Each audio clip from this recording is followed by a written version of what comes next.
Emotions are just running wild right now. It's a great honor to be able to go to the Olympics and represent Team USA in the United States in South Korea. But yeah, my family's really excited. I'm really excited. I came home and my wife had a big sign out front on a sheet that was spray painted on, "Congrats Olympian," with the Olympic rings. And yeah, I called my parents from Bulgaria when I got the news, and my wife from Bulgaria when I got the news, and it was just tears all around of joy. So we couldn't be happier. They're going to be joining me over there, and I couldn't be happier to be able to see them in the stands at the finish. I'm really excited to go through processing, go to opening ceremonies. I think that's when it will really hit home that I'm competing at the Olympics, because right now it's still like, yeah, I'm going to the Olympics, but I feel like it still hasn't hit me. So I think it'll finally hit me as I'm walking into opening ceremonies, and then we're going over to Japan to train, and then I go back to Korea on the 16th and get ready to race. I've gone over the feeling that I'll have in the start gate on the race days for, I guess I would say, my entire career. And still, it's hard to say what my feelings will be. I'm definitely going to have a lot of excitement. Definitely going to have some nerves mixed in there. But at the end of the day, I'm still at the Olympics competing and doing something that I love. So yes, I want to do well, but again, say if things go badly, that's okay too. That's okay too. But I do want to do well. I want to come home with a medal. That's always the goal.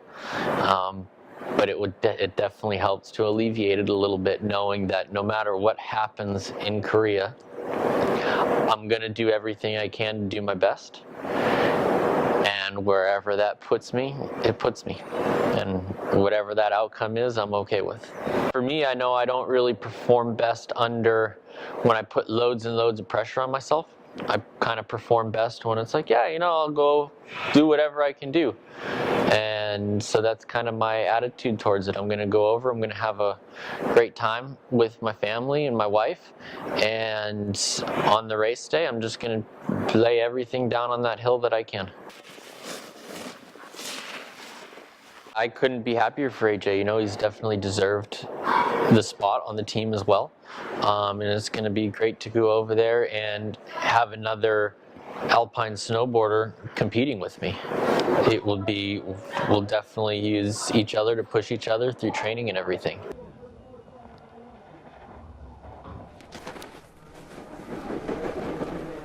There's always a big struggle on the World Cup.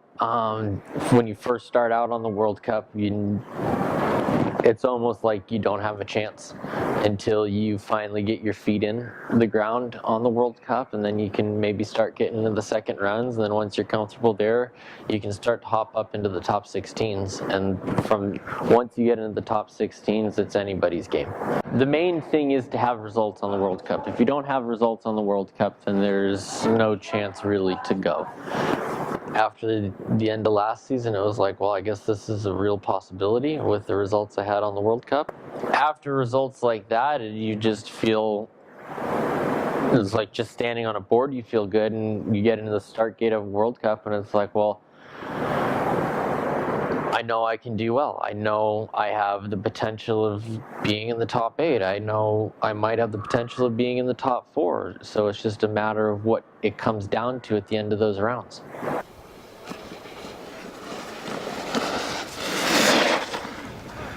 There's nothing for up and coming riders right now.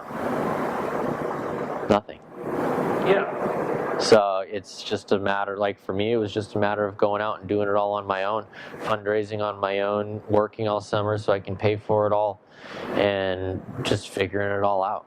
There was no real support from the USOC. There was no support from USSA. Nothing.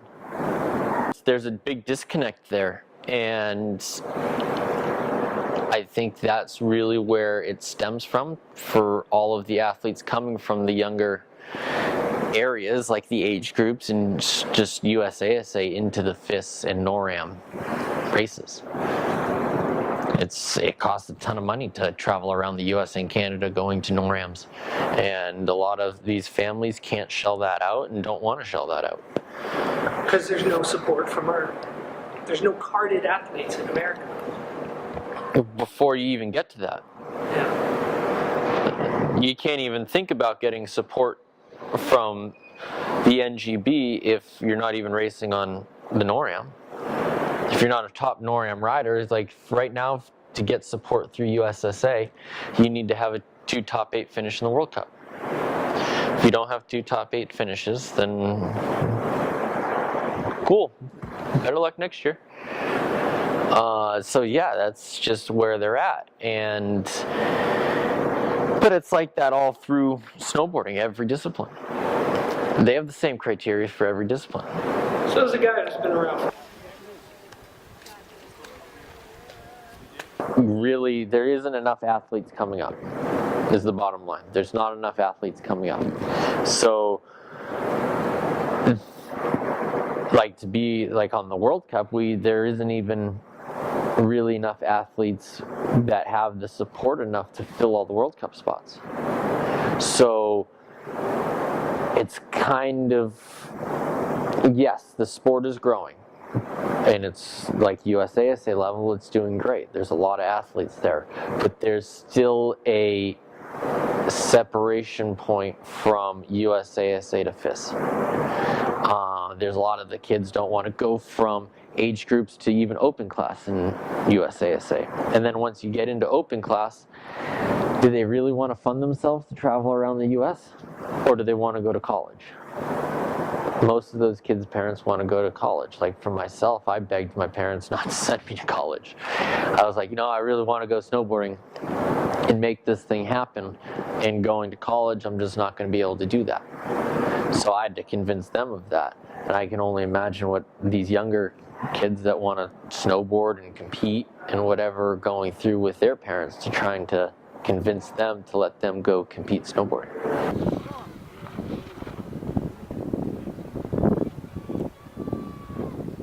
There has definitely been an accomplishment, a huge accomplishment, but for USSA to step in with a team,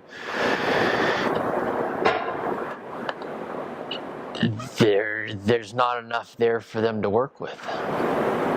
Like for myself, I'm done after this year. So that leaves one guy in the top 16 as of right now. Robbie will jump in there very shortly, I'm sure of. And beyond that, there's definitely a lot of potential, but not enough to be running around with a US snowboard team funded by USSA. We don't even have one A-team funded athlete yet. So there's nothing really for them to jump in for. If you look at border cross, they have an athlete on the podium and a different athlete on the podium at just about every event. And if you cross that over for racing, there isn't really much for them to work with just yet. There's definitely a lot of potential, and it definitely could happen within the next 4 years. But as of right now, there really isn't enough there. And I know it's a tough thing to swallow, but you got to look at it from their shoes. They're only really interested in funding the best. It's not their mission to get you to the top. It's their mission to fund the top and keep you at the top. If there's no one at the top, then there's nothing for them to do. It's the same thing in alpine ski racing. They fund the Lindsey Vonns, they fund the Michaela Schifrins. We don't have any of those in alpine snowboarding. Yeah. Which is, it would definitely be a lot easier for us to get there if we had the support.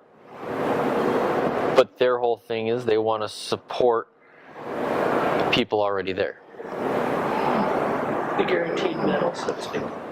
Yeah, going to the Olympics, all the USOC and all USSA cares about are medals. They're not going to send people that just want to fulfill their dreams of going to the Olympics. All they want to do and all they get dollar signs from are medals. So if you're not going to get a medal, they're not going to send you. If you don't even show the slightest potential of getting a medal, why would they send you? They have no reason to. They're going to shell out hundreds of thousands of dollars to send these athletes that probably aren't going to get a medal. It's not worth it. We definitely have a strong group of Americans on the World Cup, but again, it's not enough yet. We need 5 or 6 guys in the top 32 of every World Cup. At least 3 or 4 girls in the top 32 of a World Cup, with 2 of them in the top 16. Without that, there's not enough. There's not enough.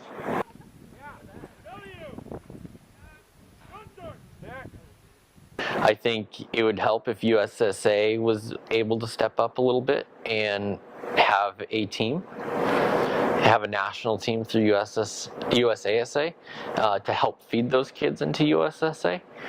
I think that could definitely help. But there's so many things that could happen and things to try to see if it would even work. But that would definitely be one of the major things that I would suggest, is for USASA to step up and have a national team again. Because that would give the younger riders something realistic to work towards. Because a kid in youth men at USASA can't really work towards being on the US snowboard team. It's way too far of a jump. Where if there was a national team in USASA, that's more realistic. Yeah, the Olympics will be my last major race. It's sad in a sense, and it's also a relief in a sense. I'm excited to go home and start my family and start a real life. But I'm gonna miss being on the road. So I'm sad about leaving the road, but I'm excited to go start the new chapter. Well, I won't stop snowboarding. I'll be a weekend warrior and go and have fun. Like go out with my wife or maybe go out with my brother, and then if there's a NORAM nearby, I'll drive out to New York and go watch NORAM. If I'm lucky, maybe I'll compete. But yeah, at this point, to buy a house and have a family, it's way too costly to be on the road competing. I will love alpine snowboarding for the rest of my life. Just the funds that need to go along with traveling the world doing it are starting to dwindle. But yeah, I still love alpine snowboarding, and I always will. I'll always be here to help anyone that needs help, or do anything that needs to help in any aspect that I can. But for myself competing, that's, I think, coming to a close.